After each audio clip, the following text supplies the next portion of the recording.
नमस्कार दोस्तों, आज हम जिस विषय पर चर्चा करने जा रहे हैं वह है क्षय रोग। टीबी एक संक्रामक रोग होता है जो आमतौर पर फेफड़ों को प्रभावित करता है।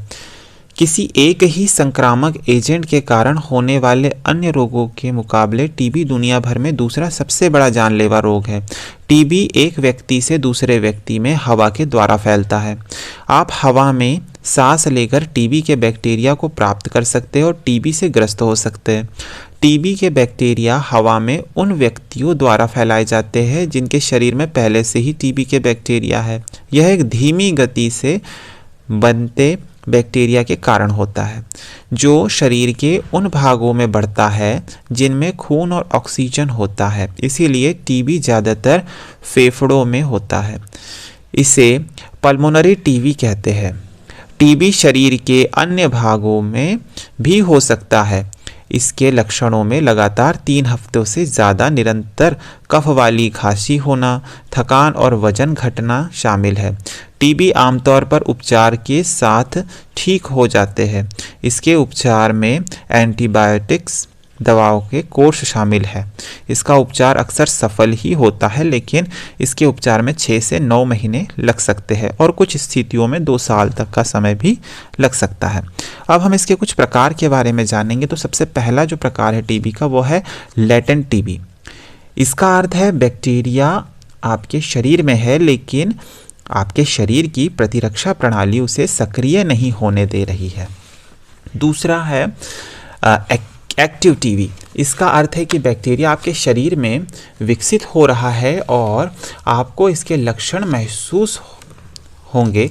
यदि आपके फेफड़े सक्रिय टीबी से संक्रमित हो तो आपके कारण यह बीमारी दूसरों को फैल सकती है। अब टीबी को 2 श्रेणियों में विभाजित किया गया, जैसे कि पल्मोनरी टीबी भी हो सकती है और एक्स्ट्रा पल्मोनरी टीबी। तो पल्मोनरी टीबी क्या है? यह टीबी का प्राथमिक रूप होता है जो फेफड़ों को प्रभावित करता है। यह अक्सर बहुत ही कम उम्र वाले बच्चों में या फिर अधिक उम्र वाले वृद्ध लोगों में होता है। अब एक्स्ट्रा पल्मोनरी टीबी क्या होती है? तो टीबी का यह प्रकार फेफड़ों से अन्य जगहों पर होते हैं, जैसे हड्डियाँ, किडनी और लिम्फ नोड आदि।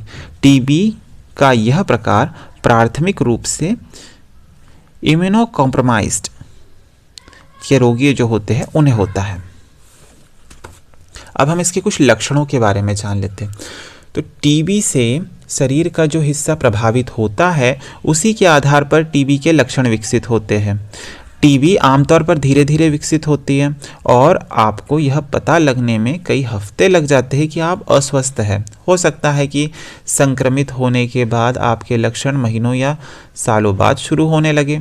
जिन लोगों को लेटेंट टीबी होता है उन्हें टीबी के कोई लक्षण महसूस नहीं होते हैं। लेटेंट टीबी एक्यूट टीबी में विकसित होने से पहले कई सालों तक निष्क्रिय रहता है।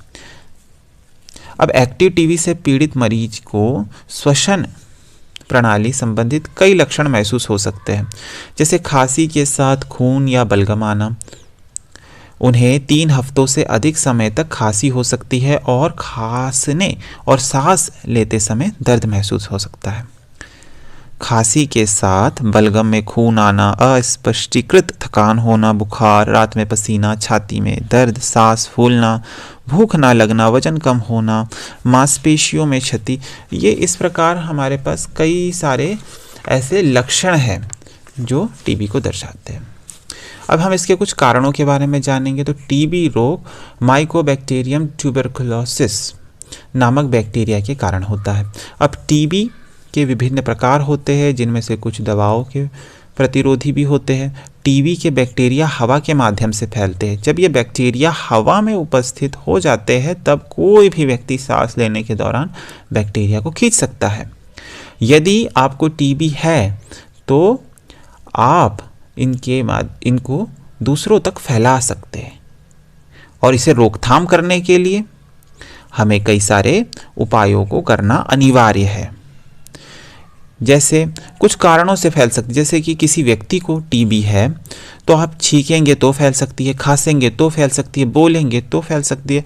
तो जैसे ही किसी व्यक्ति को पता चले कि उन्हें एक्टिव टीबी है जो कि फैलने वाली है, तो उसका रोकथाम करना अत्यंत ही अनिवार्य है। तो इसके रोकथाम के लिए हमारे पास यौगिक चिकित्सा भी है। यौगिक चिकित्सा मुख्य रूप में सीधे तौर पर काम नहीं करती, यह एक वैकल्पिक चिकित्सा के रूप में कार्य करती है। इसीलिए जिस व्यक्ति को भी टीबी जैसे रोग हो, उन्हें सर्वप्रथम मुख्य चिकित्सा की ओर जाना चाहिए, यानी कि एलोपैथी की ओर जाना चाहिए। उसके बाद यौगिक चिकित्सा की ओर आना चाहिए। यौगिक चिकित्सा एक सपोर्टिव थेरेपी है।